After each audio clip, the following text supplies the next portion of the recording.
एक समय की बात है। एक ब्राह्मण पंडित अक्सर यात्रा पर रहते थे और उनका नियम था कि वे ऐसे लोगों के घर में विश्राम करते थे जिनका विचार व व्यवहार अच्छा हो और घर पवित्र हो। इस बार उन्होंने वृंदावन जाने का सोचा, लेकिन पहुंचने से पहले ही जब वो कुछ मील की दूरी पर थे तब रात हो चुकी थी। तो उन्होंने सोचा कि जिस रास्ते पर चल रहे थे उसी गांव में रात बिता लेता हूं और फिर सवेरे जल्दी उठकर अपनी यात्रा शुरू कर लूँगा। अब अपने नियम अनुसार उनको ऐसा घर खोजना था जो उनके रहने लायक हो। उन्होंने इस बारे में कुछ लोगों से पूछताछ की तो किसी ने उन्हें बताया कि ब्रज के पास वाले गांव के लोग सभी धार्मिक हैं, वह कृष्ण के परम भक्त हैं। ब्राह्मण पंडित उस गांव गए और एक व्यक्ति का दरवाज़ा खटखटाया और कहा, भाई मैं थोड़ा विश्राम करना चाहता हूँ, तो क्या मैं आपके घर में रात बिता सकता हूँ?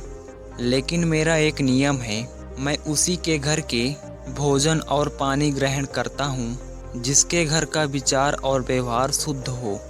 इतना सुनने के बाद वह व्यक्ति बोलता है, हे महाराज माफ़ कीजिए, मैं तो इस गांव का तुच्छ सा इंसान हूँ, लेकिन इस गांव के सभी लोग मुझसे कहीं ज़्यादा पवित्र हैं।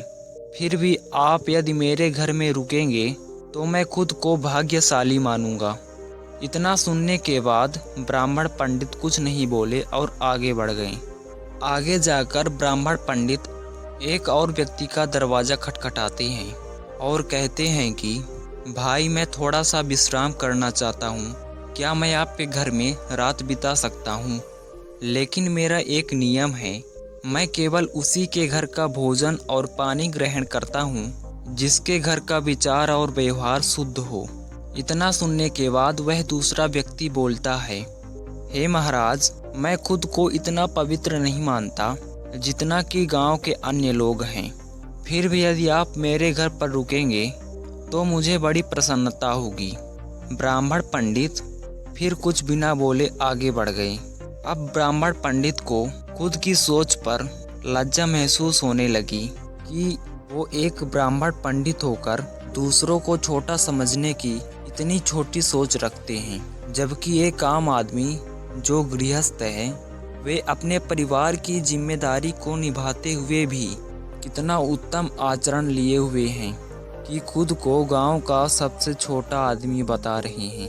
अब ब्राह्मण पंडित सबसे पहले व्यक्ति के पास गए और उससे कहा, माफ़ कीजिए, मुझे लगता है कि इस गांव का हर व्यक्ति पवित्र है, लेकिन मैं आपके घर में रुकना चाहूँगा।